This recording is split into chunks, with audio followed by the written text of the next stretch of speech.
This morning, police continue to search for a suspect who robbed a bank in St. Albans yesterday.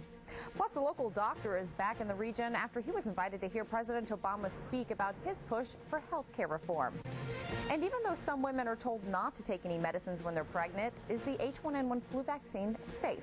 Today is Tuesday, October 6th, and your news starts right now. From News Channel 5, where the news comes first, this is News Channel 5 Today. St. Albans police are searching for a bank robber who targeted the Chittenden Bank on North Main Street yesterday morning. This morning, NASA scientists are hoping to confirm their suspicions that there is water or ice on the moon. Brooke Hart has more on this from Washington. So you've got bottles upon bottles of hand sanitizers at work, and you're careful about how you cough and sneeze around other people, but somehow you still manage to get sick. Well, good evening, Gus, and everyone here is eagerly anticipating President Ivanov's arrival, who is coming to meet with the Vermont National Guard. Now, many of you know about 1,500 guardsmen and women are set to be deployed to Afghanistan by the end of this year. And the sun came out. That was about 2 o'clock. But the wind has picked back up, and the snow is certainly coming back. And they also serve raw octopus, something I've never tried. So in the spirit of things, down it goes. In order for this technology to work, your phone has to be turned on, have a signal, and have GPS capabilities. To give you an example of how it works, I'm going to call 911 to see if they can track my location. Police say the victims came forward because they didn't want this happening to anyone else.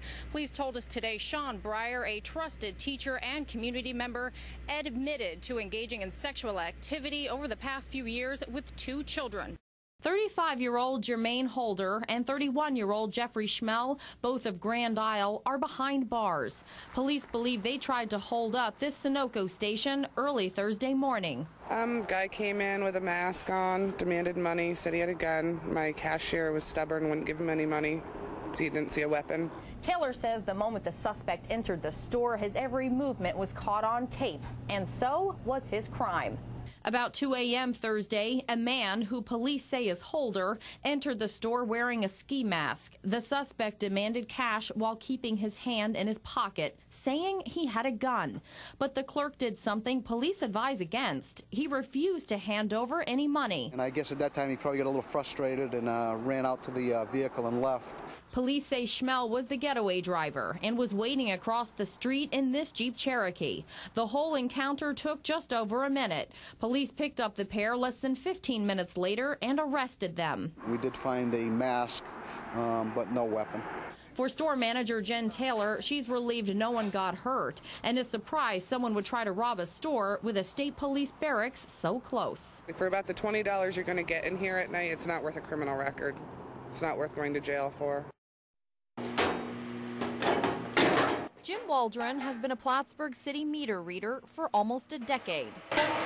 The job takes him through alleys, across rocks, and into buildings. He walks about 5 miles a day and can be seen in many neighborhoods, peeking and peering, reading up to 600 water and electric meters a day. The best part of the job? Summertime, when it's 80 degrees out and you're out walking around reading meters. Waldron holds one of 2 meter reader jobs in the city. The other is now up for grabs as the city looks to fill the position. What the city didn't expect was the amount of applications that poured in for the single position. It was this thick. That's no exaggeration. The city received over 200 applications for the meter reader job, a position that normally gets about 30 to 40 applications. Plattsburgh City Mayor believes it's a sign of the times. I think it is absolutely related to the economy. I think that the city provides, a very good starting wage and benefit package, which I think is attractive to a lot of people. The mayor says he looked through every application. Many were from workers recently laid off from Wyeth, Georgia Pacific, and other local companies. And one position with over 200 applicants is a concern to me because that shows there are some difficult times out there and good jobs are hard to come by. Waldron says he's not surprised so many people want this job, though he points out there is a downside. You got the winter. It's 20 below, 2 feet of snow. You still have to be out reading the meters. Their signs say things like, just because we're old, we're not made of gold, and you can't squeeze blood from a stone. These 20-plus seniors are picketing in front of Plattsburgh City Hall to send a message. Tax the tax. We don't want to pay that tax. That tax is property and school tax. Since 1999, the Lake Forest retirement community, where these seniors live, has held a not-for-profit status, but that could soon change. It was the city's assessor, Brian Dowling, who made the determination Lake Forest didn't qualify as a not-for-profit after he says he reviewed their financial statements for the past 3 years. And if the city's Board of Assessment agrees with Dowling's decision, each of Lake Forest's 44 residents will have to split the almost $200,000 annual tax, something many say they can't afford. Why us? I don't understand that. Because they feel we're vulnerable and we won't fight. Well, you should see what's been going on around here. There are a lot of people very frightened. Very frightened. They say, what's going to happen to us? Where are we going? But Mayor Donald Kasperzak says these residents are not being singled out, and it's a push from the city to re-examine many properties. Any piece of property that can be re-examined, and whether they're not-for-profit or profit-based, if you're making money and you're successful, you have to be put back on the tax rolls. That's the right thing to do.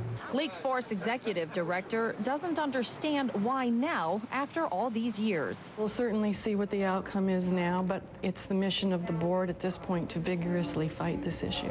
In Plattsburgh, Heather Van Arsdel, News Channel 5.